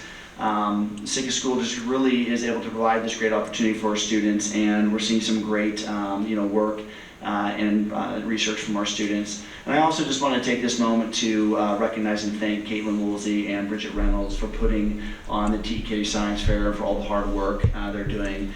They're the teachers of the TEK program, so I just wanted to thank them. It was a great opportunity to see students doing research out in and on the land, and really doing stuff that it just is really important work to be done. And watching that work that the students did was, it really inspired me, and I love listening to them present as well. I also wanted to take a moment just to update the board on the establishment of the renaming committee for Baranof Elementary School. The district school naming administrative regulation and policy, which is new this year, outlines the formation of the committee and members of the committee. A number of these seats have been filled at this time. I'm currently in communication with Sitka Tribe of Alaska for a recommendation on the STA representative, and I'll also be sending out a request to the community for recommendations and letters of interest for the community member and tribal elder seats. The goal is to have the committee members finalized by the end of May, ready to start working on the renaming of Baranof Elementary School.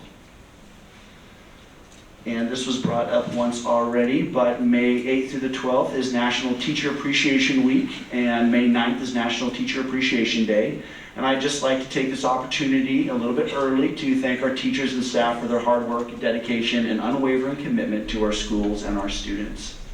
Schools and the district office will be having some recognitions and celebrations next week, and I encourage community members to join us in recognizing our teachers and educators next week during Teacher Appreciation Week.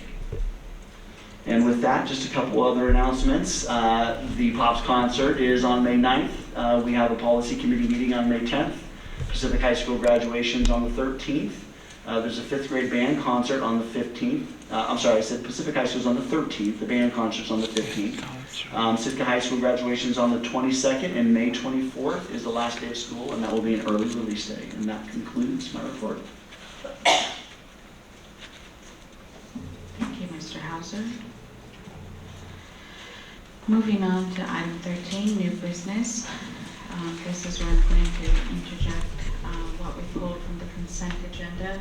Item 6H, FY24 food services contract renewal. May I get a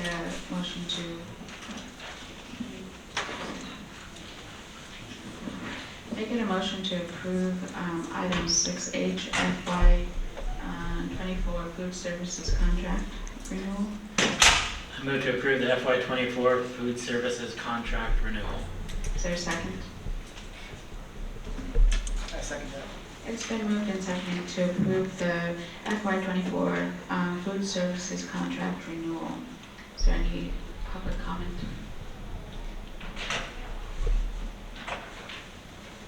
Any board comment? Yeah, just wanted to speak to why I pulled this from the consent agenda.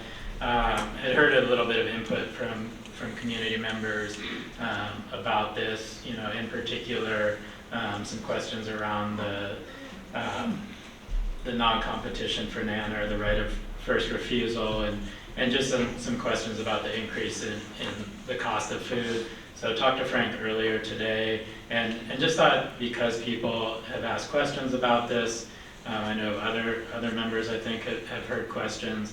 Just wanted to provide an opportunity for Frank to add some of the details that maybe aren't captured in the memo, so that there's just more information out there on this. Yeah, thank you, Mr. Yevon, for providing the opportunity. So, a couple things that I'd just like to highlight, and if there's any other questions as I go through, please don't hesitate to ask that I can provide some clarification on, or if I can't, I can ask our business manager to come up and provide some clarification. As far as the process for putting the contract did go out for bid in FY22, and that was for the first year for FY23. So this is actually the first year of the new contract. In that contract, it does provide 4 additional optional renewal years. And so what you're seeing before you in this memo, and the proposal is for addendum 1, or that first year renewal of the food service contract. When the contract did go out for bid, NANA Management Services was the only company that provided a bid to the Sitka School District. And so we went through that process that is outlined in our bidding process, and NANA Management was awarded the bid. We did negotiate in that process to try to find the lowest price possible through that process. Moving forward, as we look at, and we're looking at this current memo, a couple of the key things. We're working with NANA Management. I believe we started working with NANA Management back in, I'm sorry? 30 years ago. 30 years ago. I'm talking in regards to this contract. It was like 30 years ago. Yeah, I was going to say. I was in high school. So yes, NANA Management's been providing food services for the Sitka School District for a number of years. We won't put a specific date on it, but Leslie was in high school, let's say. The thing that's important to remember is we step back and we look at preparing for the first year of the renewal. We started working on that process back in January, and putting in and getting essentially their bid for that renewal. We had went back and forth a number of times. There are a number of factors that played into why we are looking at some of the increases that we have. I'll highlight a couple of these and make sure, like I said, if there's any other questions. One of the big pieces is just the increased cost of food and services, not only in Sitka, but also in the cost for getting the food to Sitka. We were dealing with some higher prices, which were impacting the cost. We are able to tie in cost of CPI increases as we look at these, making adjustments, but there's also just the cost of, doing business in Sitka, which is a little bit higher. Another piece that is important that came into, that was a factor, is we are seeing lower meal numbers. So the number of students that are actually participating in our free and reduced, as well as our paid meal service program, has been going down. And there's a number of factors, why that could be. One potential factor, and I use the term potential factor, is the cost of the meal service.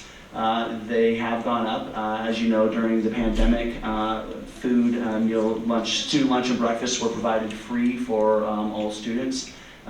This year is the first year that there was an increase in that meal price.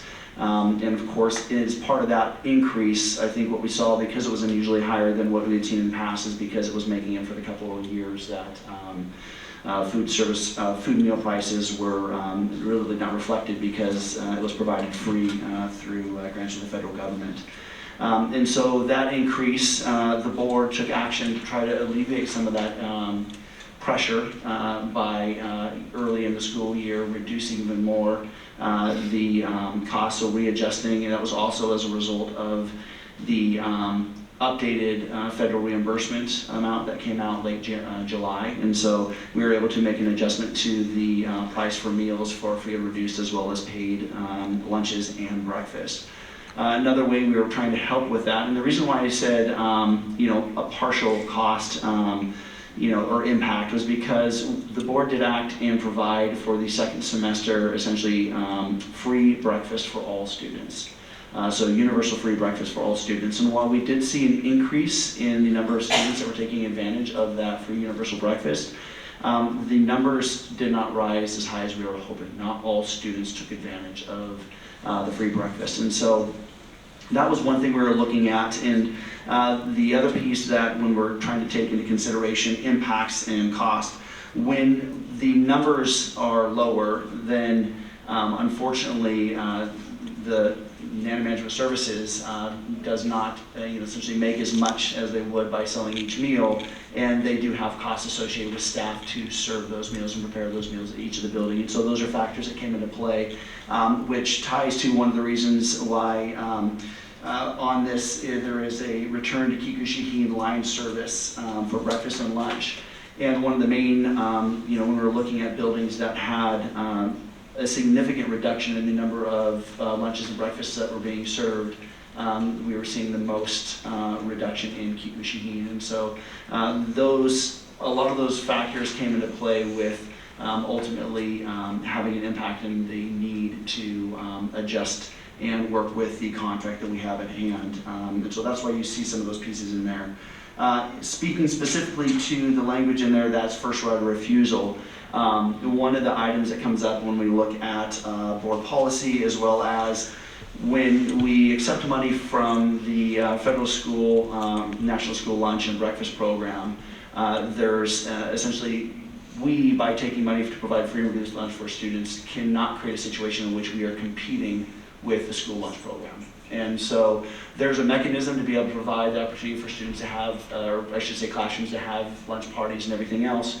But one of the things that we have to be very cautious about, and has come up a few times, is when parties happen in classes, or if there's situations where, essentially lunch is being provided for students outside of the free and reduced lunch, or the lunch that is reimbursed by the federal food programs, that potentially causes some conflict with our board policy, which talks about making sure that I think in our policy 3554 talks about the food and anything that happens during the school day from essentially 12 a.m.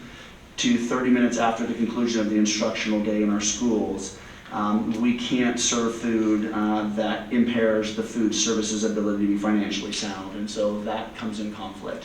I'm not saying that there's again not a mechanism that we can provide those, there is, but one of the things that has come up and was a request of NANA is to have the opportunity to provide that first right of refusal for any specific, we'll use the example of a pizza party.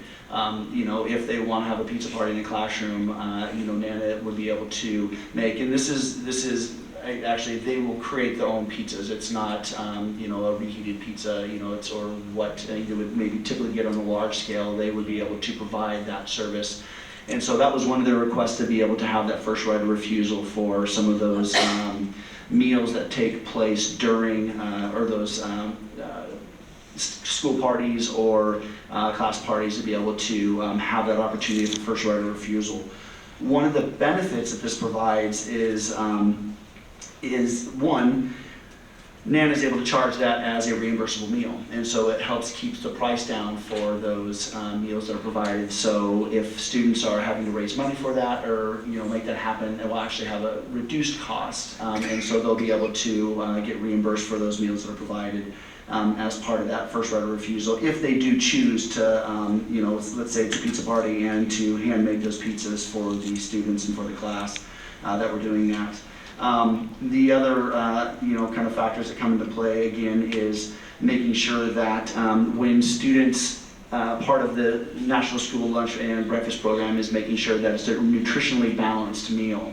And so by being able to work through NANA management to at least have that first right of refusal when they're able to provide the meal that if they provide it for, let's say, the pizza party, they also can add the other smart snacks with that to make sure that that meal is nutritionally balanced. And so those are some of the factors that come into play when looking at that language around the first right of refusal and why it was in place. And again, that was something that came up as one of the requests of NANA management to work through here. As far as the overall cost increase for the lunches, we don't know yet what the final number for the federal reimbursement is going to be yet, and so we won't know that until July. One thing that the board can do, much like the board did this year, is they can come back and say that we are going to be able to lower the cost for our students. We do have a student nutrition fund balance, so we have an account that is to be used for student nutrition, and that fund balance, we do have a good fund balance in that, and so we can use that to help offset some potential increase to those costs with this new contract if the board approves it for the FY24 school year. The other piece I just would like to highlight as far as overall is this is a negotiated price down. The original contract offer that was presented by NANA had a number of other increases and costings, and so like we said, we started the process in January, and I think we just finished it about 3 weeks ago, maybe 4. Just missed the board meeting. Yeah, just missed the board meeting in April, and so we wanted to bring it before the board, but it took us that long to get to a point where we felt like, it's going to be reasonable from a cost perspective for students, but also potentially for the board to maybe help with that reduction, and also to get us to a point where we feel comfortable saying that, okay, we're going to go ahead and move forward with this. So this is a negotiated down price. This is not the original offer. So those are some key points, kind of looking at this as a whole. And so if there's other questions that the board had, I'd be happy to entertain those. Are there any questions from the board? Thank you, Mr. Hauser, for that clarification and for that in-depth insight on item 6H, approval of FY24 food services contract renewal with NANA Management Services. I do want to clarify that I will be abstaining from this vote because I and my family are NANA shareholders, and we have a proud, rich history of being NANA shareholders. My aunt was president of NANA for 13 years, worked there 20 years, so I proudly abstain from this, just to be in accordance with our bylaws.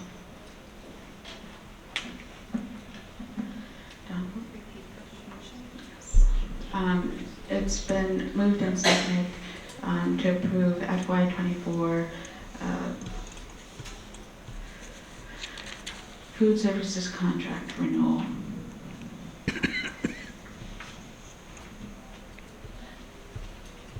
Felix Myers, Yes. Danny Snyder, Yes. Melanie Ford, Yes. Tristan Gavon, Yes. Todd Gebler, Yes. and Ms. Teal Olson abstains. Motion passes. Thank you. All right. Moving on to item 13A, approval of the resolution of the school board stating opposition of House Bill 105. May I get a motion to approve the resolution of the school board opposing HB 105? I move to approve the resolution of the school board stating opposition to HB 105. Is there a second? Second. It's been moved and seconded to approve of the approval of the resolution of the school board stating opposition to HB 105. Is there any public comment?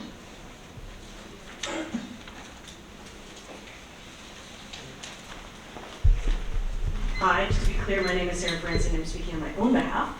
I would like to encourage you to approve this resolution. I was very impressed. I don't know who wrote it, but it's a great resolution.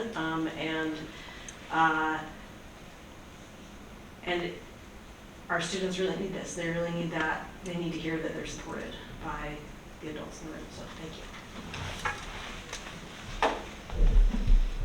Thank you. Is there any other public comment to item 13A, approval of the resolution of school boards stating opposition to HB 105? Any board comment? Mr. Pittman? Yeah, just like to comment briefly on why I drafted this and brought it forward. And I wouldn't take full credit. I was able to do some cut and pasting from other resolutions that are out there. But partially I was really inspired by Felix and students and their voices and some of what I've heard at Pacific High, in those opportunities I've had to meet with students, to co-teach classes there. And I open the newspaper, listen to the radio, or go on news websites, and it just seems like the rights of LGBTQ students are under threat from things like House Bill 105 and others. And for me, we're talking about, fundamental human and civil rights here, and beyond kind of basic decency and caring that we should show everybody in our community. But previous, the school district, previous school boards have affirmed the rights of LGBTQ students, staff, families through our policies, and really recognize them and their work. We have some really strong policies in there and administrative regulations. And so, kind of what Sarah said, I think it's just important that we continually reaffirm this, and particularly for our students. LGBTQ students, are more likely to be bullied, to experience physical assault, to report feelings of isolation, attempts at suicide, much higher rates than their peers, and we see that, here and throughout the nation. And so, yeah, I just think it's important for us as a school board, us as a district, us as adults to stand up and affirm those rights, affirm our support, and just say that the Sitka School District is a welcoming place, it's an inclusive place, and it's a place really with love as its foundation. So that's why I wanted to bring this forward.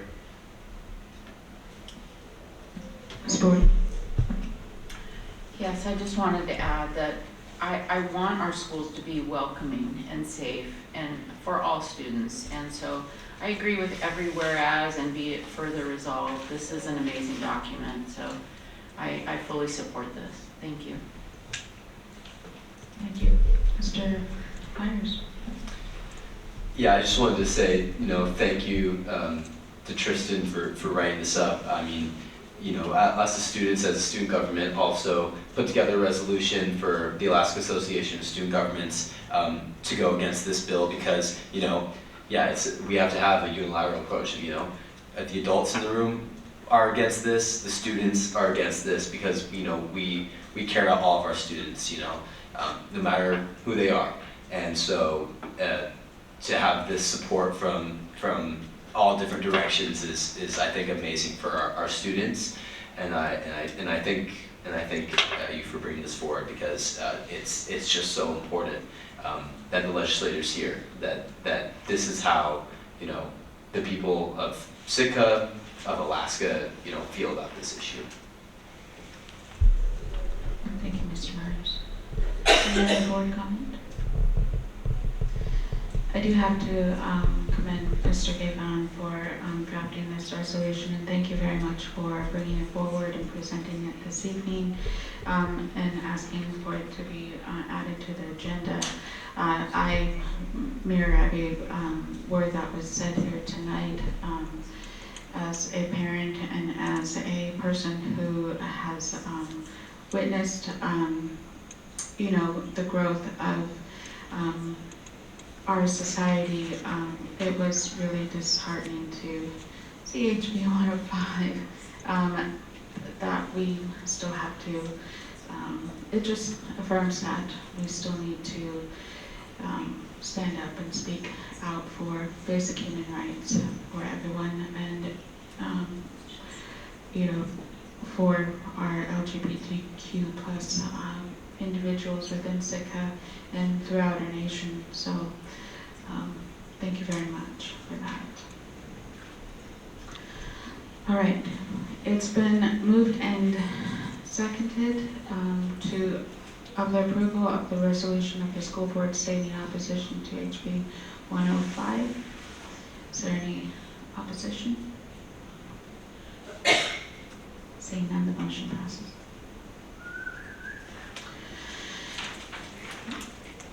Moving on to item 13B, approval to hire Kiku Shaheen, principal. May I get a motion to approve the hiring of Mindy Berry to the position of principal of Kiku Shaheen Elementary School beginning FY24? I move to approve the hiring of Mindy Berry to the position of principal of Kiku Shaheen Elementary School beginning fiscal year 24. Is there a second? Second. It's been moved and seconded to approve the hiring of Mindy Berry to the position of principal of Kiku Shaheen Elementary School beginning fiscal year 24. Is there any public comment? Any board discussion? Ms. Boyd? No, this is great. I just want to, for the record, this recommendation came from a committee process.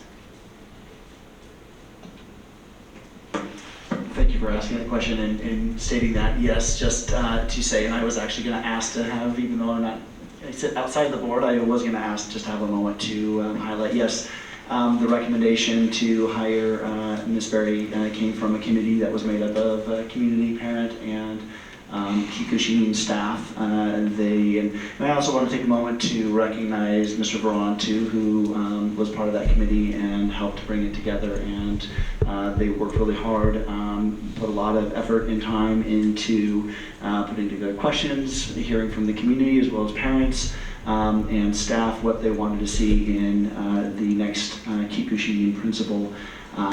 And that resulted in a recommendation from Ms. Berry to the principal position. And so that came before me, and I was very happy to see that and accept that recommendation from the committee. And so that is a little bit of background of where we're at right now. Thank you for that clarification. Thank you for that question, Ms. Board. Is there any other board discussion?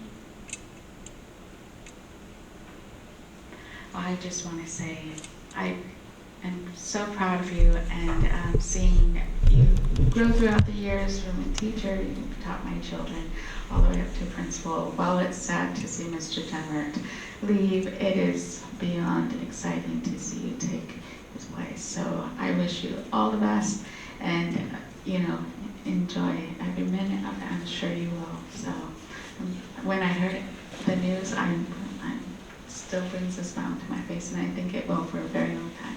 So congratulations. So with that being said, it's been moved and seconded to approve the hiring of Mindy Berry to the position of principal of Kiku Shaheen Elementary School beginning of fiscal year 24. A roll call vote is required. So Dawn? Felix Myers. Yes. Danny Snyder.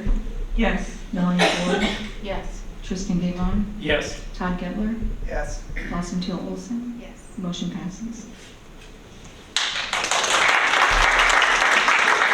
Ms. Berry, please come up. Principal Berry, please come up. Almost.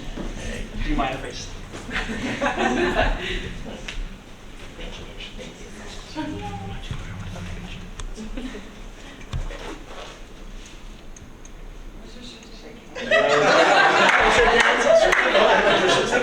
where's the certificate? All right, I want to get one at the board. I want to get one at the board. All right. Do you guys want to get up and come around really fast? Sure. Maybe you get to be right in the center. Right in the center. Austin. Yay! I know, I've had like 3 of your kiddos. That makes magical. Yes.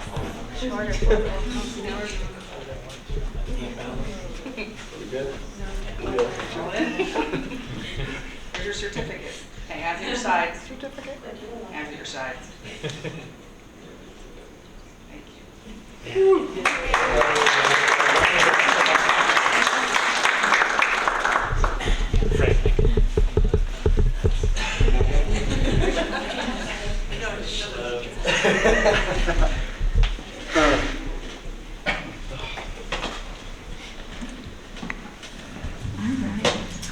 Moving on to item 13C, approval to use COVID ESSER funds for technology needs.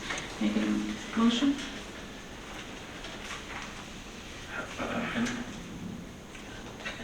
I move to approve the use of all remaining COVID ESSER funds for the purchase of technology refresh devices and other technology needs. Is there a second? Second. It's been moved and seconded to approve the use of all remaining COVID ESSER funds for the purchase of technology refresh devices and other technology needs.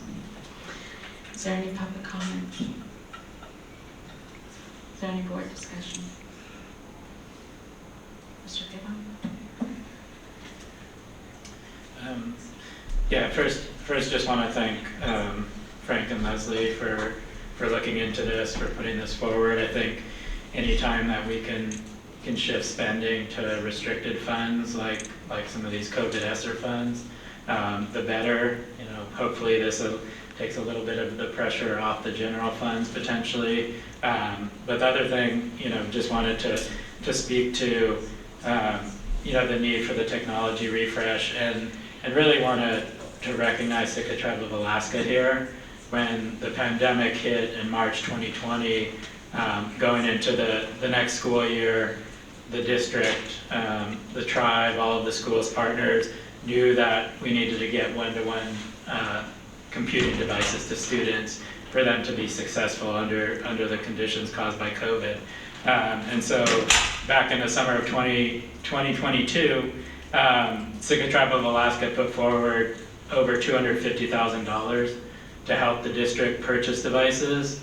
We're now at the end of that 3-year cycle, and so those devices purchased by the tribes will be going to the tribal citizens to retain those devices, or those devices as their own personal ones. But that contribution of $250,000, an additional contribution of $30,000 from the Association of Alaska School Boards, and a contribution from the City and Borough of Sitka allowed us to get to one-to-one computing for all students. And so, not only impacted our tribal students, but all students, to get those high-quality devices that could connect, cellular devices, so that if they didn't have internet at home, they could get connected through that. So just wanted to recognize those partners, and in particular, Sitka Tribe of Alaska and Tribal Council for approving that funding. But again, as I said, I always love to see restricted funding getting used, and hopefully maybe reducing some of those reporting requirements and all of that. So yeah, I think the more we can use these grant funds or restricted funds to offset costs in the general fund, the better. And if our fund balance projections remain steady, we'll probably want to look at more of that, or some of those decisions Frank talked about next year. So thank you. Thank you. Is there any other board discussion, comment? Seeing none, I will hand this over to Dawn. Roll call vote is required. Yes. I will restate the motion. It's been moved and seconded to approve the use of all remaining COVID ESSER funds for the purchase of technology, refresh devices, and other technology needs. Felix Myers, Yes. Danny Snyder, Yes. Melanie Board, Yes. Tristan Gavon, Yes. Todd Gilman, Yes. Blossom Teal Olson. Yes. Motion passes. Thank you. All right. Moving on to item 13D, adoption of board policy 6161.4, internet in the first reading. May I get a motion to approve item 13D, the adoption of BP 6161.4, internet first reading? I move to adopt board policy 6161.4, internet in the first reading. Is there a second? Second? It's been moved and seconded to adopt BP 6161.4, internet in the first reading. Is there any public comment? Any board discussion? Seeing, is there any opposition? All right, seeing none, the motion passes. All right, moving on to item 14, future agenda items. Item 14A, May 10th, 2023, the policy committee meeting will be held at the district office boardroom at 5 p.m. Item 14B, May 13th, 2023, Pacific High School graduation will be held at the Odessa Auditorium at 2 p.m. Item 14C, May 22nd, 2023, Pacific High School graduation will be held at the Pacific High School gym, 7 o'clock p.m. Item 14D, June 7th, 2023, the next regular school board meeting will be held at the Harrigan Centennial Hall at 5:45 p.m. May I get a motion to adjourn? I move to adjourn this meeting. Is there a second? Second. It's been moved and seconded to adjourn this meeting at 7:46 p.m. Thank you all.